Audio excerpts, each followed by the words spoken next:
개념을 조금 잡아야 될 것 같다는 생각이 들어서 제가 아까 이제 중국 얘기를 했는데 오늘은 특히 이제 그 얘기 중에 자금성 얘기를 할 겁니다. 그렇죠?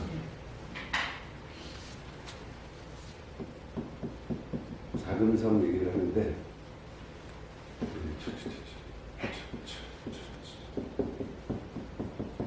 이게 또 글씨 너무 크게 안 쓴다고 뭐라 그래가지고 이제 자라는 말은 색이에요. 색, 자색이죠. 자색. 그러니까 전통적으로 우리도 오방색을 얘기하듯이 중국 사람들은 오방색을 굉장히 중요히 생각합니다. 그래서 그 오방색을 일도 정색이라고 얘기해요. 색 중에서. 정색, 가장 바른. 이게 5가지 정색이 있는 거죠. 우리랑 똑같이 오방색이 있듯이. 그 다음에 그 정색, 정색을 합치면 뭐가 되죠? 다른 색깔이 나오죠. 그걸 간색이라고 불러요. 사이에 있는 색이라고. 간색. 그래서 정색과 간색이 뒤섞여 있는 거죠. 우리도 마찬가지잖아요. 단청 하나 놀아도 꼭 딱 그 색만 있는 것은 아닌데 이 색이 굉장히 어렵고 복잡합니다. 색이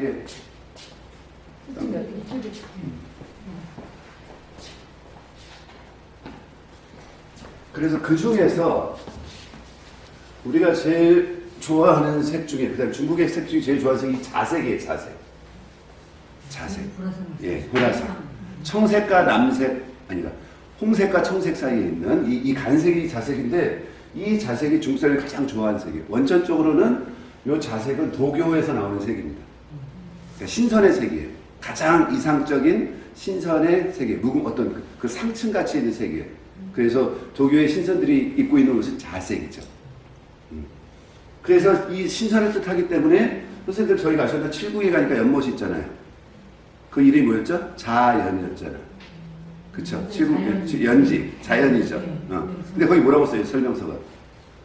여기에 자연이라고 써 있어서 자연임을 알 수 있다, 이렇게 써 있어요. 그런 바보 같은 안내판이 어딨어. 석축에 자연이라고 써 있어서 이 연못이 자연임을 알 수 있다고 거기 써 있는데, 정말 세상에서 가장 불편한, 근데 이제 아마 그렇게 자연이라고 지은 이유는 아마 영조가 자기 어머니가 떠나가셔서, 비록 시부 천했지만 올라가셔서 그런 뒷세상에 계실 거라는 어떤 그런 생각을 아마 반영했지 않았을까. 그러니까 자연이라고 붙였겠죠. 그리고 신선의 세계처럼 하늘세계. 그래서 그 전국 시대부터 상당수 자색 옷을 입어요. 관리들이. 자색 복장을. 자색은 굉장히 신분을, 고귀한 신분을 상징하는 색이에요. 그리고 자색은 또 컬러로는 약간 미색이라고 해요. 사람을 현혹시킨다.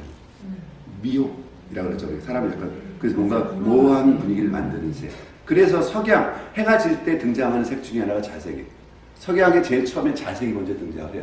좀 빨갛게 등장하지 않고 시간이 그런 의미로 줘서 그런 색이 선생님 자색을 입고 오셨어야 되는데 자색 전문가가 저기 계시는데 오늘따라 안 입고 오셔서 내가 오늘 잘 걸렸다고 또 앞에 세우려고 했었는데 그래서 자색은 그런 색이고 그래서 신분제사에서 귀한 신분을 상징하는 색이죠. 그래서 자궁, 자금 다 이렇게 이걸 붙인다. 요새 복장을. 그런데 송대까지 이렇게 가서 원대에도 복장이 자색을 복장을 해요. 그런데 이제 갑자기 원나라를 망가뜨린 나라가 어디죠? 명나라죠. 명나라는 무슨 색이에요? 이름부터가 주원정이잖아.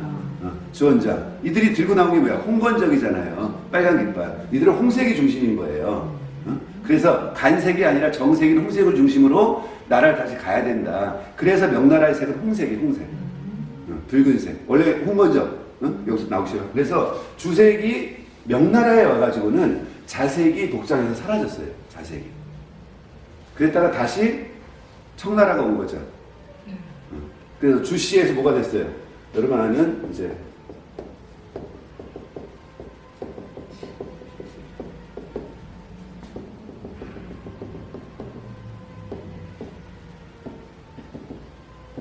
애신 강란은 사실 우리가 알고 있는 거고 원래 이제 아이신가오르라는 원래의 발음으로 이루어졌는데 그래서 이 성씨들 만주족들이 역성혁명을 해서 이제 뒤집어 엎은 거죠.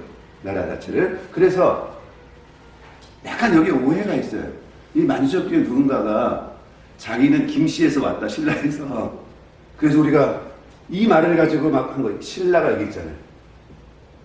신라를 사랑하는 그래서 원래 만주족의 뿌리가 신라다. 근데 그래서 사실 오해고요. 가오리라는 말은 뭐냐? 씨란 성씨란 뜻이에요. 성씨.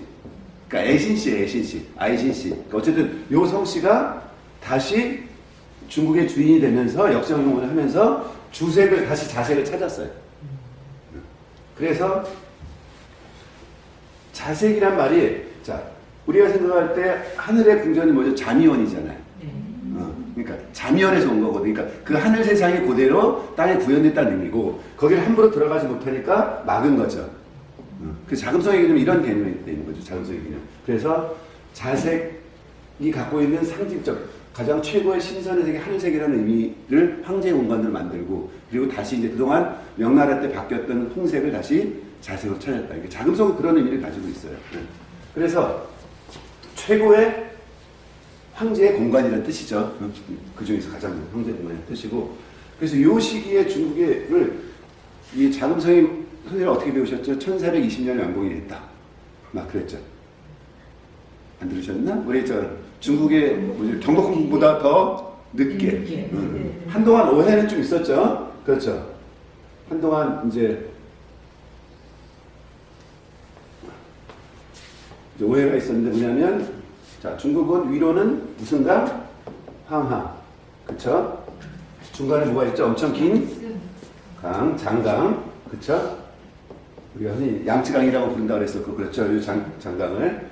그래서 이쪽으로 가면 이제 상해 쪽으로 나누는 거고 이쪽은 이제 산동성. 그 다음에 요 사이에 뭐가 있다 그랬죠? 남북을 잇는 운하. 그래서 이렇게 중국이 강제적으로 남북이 나눠졌었는데 이 운하로 인해서 중국 전체가 남북이 교류하겠다는 말씀드렸고 요 장강 쪽에 있는 것이 남경이고 그 다음에 요 황하 북쪽에 있는 것이 북경이죠. 북경이 이렇게 있습니다. 원래는 연경이라고 그랬죠. 원래 연나라의 수도로서.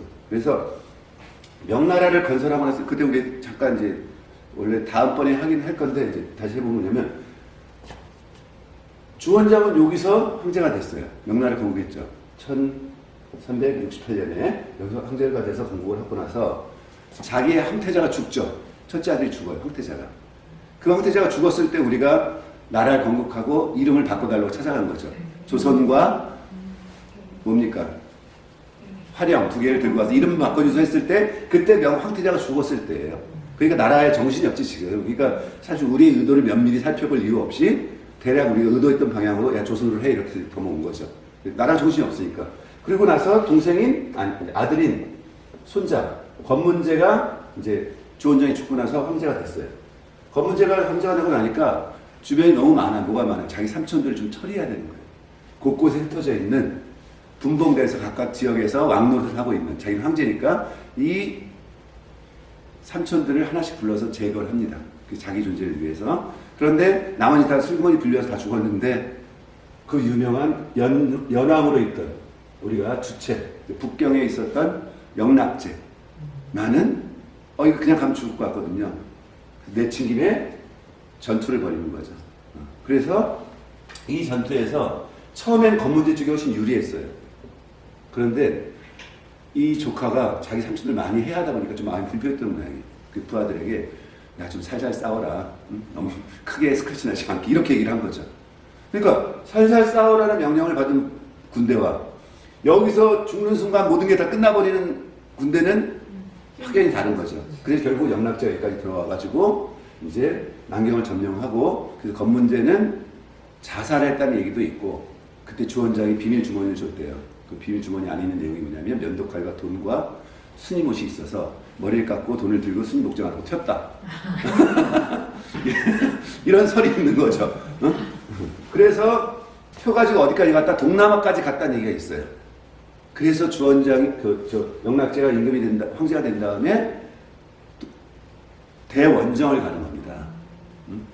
부활시켜갖고 계속 보내는 거죠. 그래서 나중에 아프리카 가잖아요. 그러니까 그것은 뭐냐면 교류의 측면도 있지만 혹시라도 남아서 정통성을 가지고 있는 황제가 살아남았을 때 정화의 대원정이 그런 의미예요. 정화의 대원정이 단순히 뭘 교역을 하러 간 것다기보다는 한쪽 의도에서는 혹시 어딘가 흔적 그래서 다 들려보고 홍콩, 마카오, 동남아 다 들려가면서 챙겼다라는 얘기가 전해지는 거죠.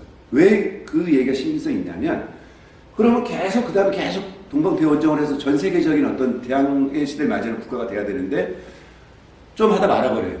그때부터 해금 바다를 나가지 않아요. 명나라가. 그러니까 되게 희한한 거죠. 그래서 어쨌든 그런 구조가 됐고 그래서 난경이 있었지만 뭡니까? 역시 마음이 불편하죠. 누구나고 똑같고 태종하고 똑같은 거예요. 개성에서 왕이 됐지만 마음이 불편하잖아. 그러니까 다시 어디로 한양으로 오고 싶듯이 자기가 원래 있었던 북경을 다시 오고 싶은 겁니다. 그 북경에 궁궐을 짓자. 그게 자금성인 거죠. 짓기 위해서 엄청나게 많은 저기가 필요하죠. 자재가 필요하잖아요. 나무는 다 어디서 가져왔냐? 여기서 가져왔어요. 자강제랑, 사천성. 이쪽은 다 완전 깊은 산속이잖아요. 청도도 이 사천성에서 나무를 탁 잘라내고 그 나무가 말라야 되잖아요. 우리 아시는 것처럼. 그 나무를 배로 띄워서 계속 남경 쪽으로 모으는 겁니다. 그래서 이걸 모으고 여기서 준비되면 이제 북경으로 올려보내는 거죠. 또 뭐가 필요하면 거기 다 벽돌이잖아요. 그 벽돌을 지금의 이제 항주 근처에서 다 제작을 했어요. 어마어마하게 많은 양의 벽돌을 만들어서 또 이 자재를 모으는데 시간이 오래 걸리는 거예요. 그 다음에 돌은 북경에서 약 100km 정도 떨어진 곳에 있는 돌산들. 무게가 300톤, 200톤, 100톤 되는 이런 돌들. 이것도 이제 옮겨야 되는. 이러느라고 시간이 18년도 걸린 거죠. 그래서 1420년에 완공됐다는 얘기는 1420년 딱 한 것이 아니라 1406년부터 계속 준비를 해가지고 이 형태를 만들어. 그래서 이제 드디어 북경에 자금성을 건설을 합니다. 그런데 뭔가 삶의 우환이 별로 좋지 않았던 거죠. 그래서 금방 불이 나요. 그 자금성이 엄청나게 화재가 잘, 똑같아요, 경복궁. 경복궁도 명종 때 중종 쫙 화재 나죠. 자금성도 툭하면 화재가 나요. 그래서 다시 짓고 공사하고.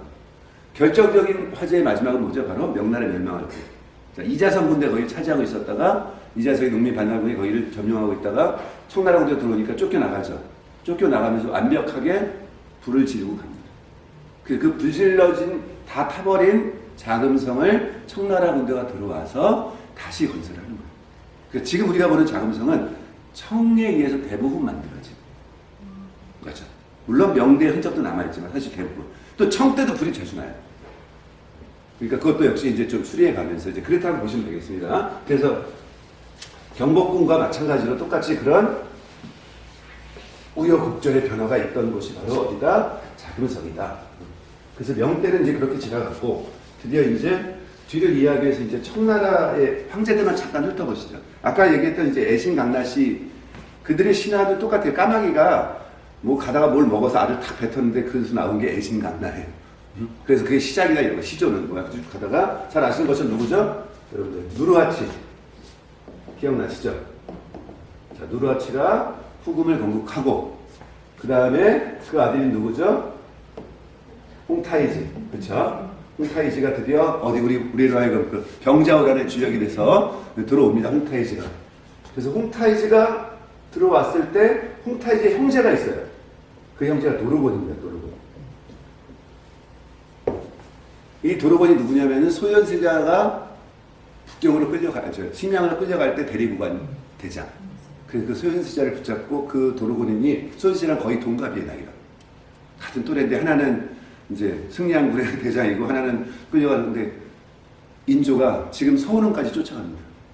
서운원 쫓아가서 우리 아이가 너무 따뜻하게 지내가지고 어려운 삶을 하니까 좀 당신이 가시면서 좀 애들 춥지 않게 좀 이렇게 해주고 뭐 이런 얘기를 쭉 하고 또 아들한테는 네가 그래도 한나라의 왕자니까 그 기회를 잃지 말고 뭐 그러니까 이 얘기만 들으면 엄청난 부자지간이 사이가 좋은 부자지가 참 느껴지는 거죠.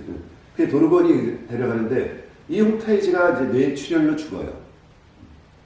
최근 연구에 하면 그런 것도 있습니다. 뭐냐면 이들이 뭐죠? 우리 남한산성에서 금방 우리 한국을 받아들였던 이유 중에 하나는 당시 그들 진영에 천연두가 들어갔대. 그때 천연두는 거의 죽음에 이르는 병이잖아요. 그래서 그걸 피해서 빨리 정리해야 될 필요가 있지 않나 이런 얘기도 이제 최근 연구에서 나옵니다. 어쨌든 자, 홍타이지의 아들이 이제 순치제예요. 이제 그래서 6살, 7살짜리 아들이 황제가 돼요. 그래서 요때 이들이 북경을 들어가는 겁니다. 그래서 제일 먼저 1644년에 도르곤이 군대를 끌고 자금성에 들어가서 다 정리를 하고 나서 순치제가 그 뒤에 이제 들어오는 거죠. 요 도르곤이 갈 때 또 누구 데려가는 바로 소현세자를 데리고 가요. 그래서 이제 순치제가 황제가 됐는데 어리잖아요. 실컷 누가 주고 있었어요? 근데 이 도르곤이 영 자기 마음에 안 들었던 거예요. 순치제 마음에. 굉장히 불편한 사람이에요. 왜냐면 부인을 셋이나 갈아쳐. 마지막에는 뭡니까? 자기 형의 부인을 자기 부인으로 삼죠. 이 만주촌 그런 전통이 있습니다. 형제의 부인을 자기 부인으로 삼아 형제가 죽으면. 근데 순치제는 이때 이미 뭐냐면 유학적 사고가 되게 많은 거예요. 공부를 하기 시작했기 때문에. 근데 그 입장에서 봤을 때 조금 불편하죠. 어떻게 유학적 사고에서는 좀 맞지 않는 이런 갈등에다가 이제 실제 모든 권력을 쥐고 있어 보니까 굉장히 불편했는데 순치제가 스스로 권력을 쥐고 할 때가 됐어요. 그때쯤 돼서 도군이 갑자기 사냥에 죽습니다. 그래서 순치제의 시간이 들어왔어요. 이때부터가 정상적으로 바로 이들이 자금성에서 활동하기 시작하는 시기고 계속 공산합니다. 자금성. 자, 순치제의 아들이 바로 강희제. 중국 역사에서 이제 가장 최고의 전성시대를 열었던 시대가 이제 이게 딱 열려지기 시작하는 거죠. 그래서 이 강희제 뭐 워낙 대단한 분이니까. 근데 이 강희제 때 뭘 하냐면은 황태자를 지정해요. 원래 이 만주족은 다음 태자를 지정하지 않아요. 모여서 회의를 하고 결정하는 거거든요. 근데 이때 황태자 딱 지정해요. 강희제가 너무 세잖아. 아들이 황태자 스트레스가 너무 많아. 영조랑 사도세자랑 똑같은 그 구조에 있는 거예요. 엄청나게 스트레스를 주는 거예요. 그 다음에 강희제가 계속 정복으로 나가요. 너는 남아서 국경을 자금성을 지켜라. 근데 정복으로 나가는 사람들 나머지 왕자들 왜 자꾸 공을 세우잖아. 자기는 뭐예요? 별 볼 일 없잖아. 이 궁에 지키고 있다고 하는 것이. 그러니까 뭔가 자꾸 욕심을 내기도 하고 불편하기도 하고 뭔가 오버하게 되겠죠. 근데 결국 눈밖에 나서 폐위를 당하는 거죠. 그러고 나서 자기가 눈여겨봤던 아들인 옹정제가 이제 방위가 됩니다. 그런데 이때 약간 얘기가 있어요. 뭐냐면 강희제가 61년을 했고, 자, 옹정제가 원래 14번째 아들이에요. 14왕자야, 14번째. 그래서, 아니, 네 번째 아들인데, 강희제의 유서에 이렇게 써있대요. 14자를 14번째 아들을 황제로 해라. 그랬는데, 이거 사이게 고쳤대. 그래서 넷째 아들이, 됐다라는 설이 전해지는 옹정제 넷째니까. 그런데 사실 강희제가 옹정제를 눈여겨뒀던 이유는 바로 옹정제의 아들 걸중제 때문이에요. 이름이 이제 홍역이죠. 어릴 때부터 너무 천재소년이라서 일부러 자기가 데려다 공부를 시켰어요. 그러니까 그 아이의 아버지잖아. 그래서 아마 이렇게 가는 것이 맞다라고 보는 거죠. 근데 어쨌든 옹정제를 뭘 봤어요? 함부로 하면 안 되겠다. 그 황제를 정하고. 그래서 이때부터 뭐냐면 건저제라는 거예요. 양심전 우에나 태준 이 안에다가 이름을 적어놓는 거예요. 황제가 내 생각이 맞는 얘를 다음 아들로 했으면 그 황제가 됐으면 좋겠다고 이름을 적어놓고 가르쳐주지 않고 나중에 신하한테 종이 한 장을 따로 주는 거예요. 이거랑 맞춰보는 거야. 그래서 황제가 죽으면 거기가 쓰내고 딱 맞춰봐서 똑같으면 이분이다. 예. 이 비밀 건저제라고 하는 것을 비밀로 해서 뒤를 잇게 하는 것이 이때부터 이제 만들어집니다. 걸룡제는 뭐 워낙 우리가 잘 아시는, 본인은 자기 할아버지보다 더 많이 하면 안 된다고 생각했죠. 그래서 60년만 하고 말겠다. 사람이 61년 했으니까. 그래서 진짜 60년 하고 나서 딱 그만둡니다. 1796년에 자기 아들인 누구죠? 가경제. 가경제에게 권력을 넘겨주는데, 그러면서 딱 가야 되는데 안 가고 어디 있어요? 도로 태상왕제로 남아있는 거죠. 자금성 떠나지도 않고 갑자기 있어. 그러니까 실권을 다 본인이 쥐고 있는 거죠. 근데 딱 3년밖에 하지 못하고 있어요. 자, 가경제에서 그 다음 이어지는 게 누구냐면 바로 도광제입니다. 도광제. 그러니까 이때가 뭐냐면 1820년. 그러니까 뭐죠? 청나라가 막 헤맬 때, 1800년 넘으면은 이미 많은 청나라 내부의 문제가 많이 발생하기 시작하고 곳곳에 난리가 일어나고 그 중에 뭐냐면 백년교도, 천리교도 이런 난이 있어요. 그래서 천리교도가 막 쳐들어와요. 쳐들어왔을 때 가경제는 도망을 갔어요. 이미 열하에 피서가 있었고 그 사이에 이들이 자금성을 쳐들어오니까 아들 하나가 나서서 자기가 막아요. 화살을 쏘고. 그 아들이 바로 이 도광제예요. 나중에 왕자가 됐는데 그래서 지금 거기에 화살이 남아있어요. 자금성의 벽에. 기억하자 그래서 이때 반란군이 왔던 걸 기억하자 그래서 그 다음에 도강제 시대에 뭘 당한 거 아시는 거죠? 다 아편 전쟁을 당하죠. 괴로운 시기에 중국을 맞이하는 거예요. 그래서 그 다음에 황제가 되는 건 한풍제죠. 1850년부터. 이때는 또 중국이 뭐예요? 여러분 아시는 태평천국의 난. 그러니까 이 뒤로 중국이 굉장히 혼란에 빠졌던 시기에 계속 이 존재가 바뀌어가는 겁니다. 자, 한풍제가 또 그래서 죽고 나서 1861년에 동치제가 등장해요. 자, 여기서 재밌는 게 하나 있어요. 보세요. 건룡제는 이름이 홍자가 들어가요. 홍, 그 다음에 영, 그 다음에 민, 협. 자, 이렇게 흘러가면 민협, 제, 부. 옹정제 때 누가 황제가 될 것 때문에 계속 고민을 많이 했기 때문에 이때 법으로 적은 뭐냐면 이름 그 학년은 한 명만 황제가 돼야 된다. 형제간에 싸우거나 이러지 말라는 얘기죠. 무조건 한 명만 하면 끝이라는 얘기. 그래서 옹정제는 원래 윤이거든요. 그래서 이런 윤자를 쓰는데 자기가 황제가 된 다음에 자기 모든 학렬들은 전부 다 그냥 이 오징어 윤자로 바꿔요. 그러고 나서 각 학렬마다 하나씩 나오는 거예요. 그럼 홍, 영, 민 여기까지 왔죠. 근데 이제 이 도강제 때 문제가 된 거예요. 자기가 큰아들인 아니 이제 여섯째 아들이 너무 마음에 드는 거예요. 그런데 분위기는 넷째 아들한테 주라 그래요. 그래서 넷째 아들 황제를 세웠어요. 그리고 나서 똘똘한 그 넷째 공친왕으로 여섯째를 공친왕으로 임명을 해놓습니다. 이렇게 하나를. 응?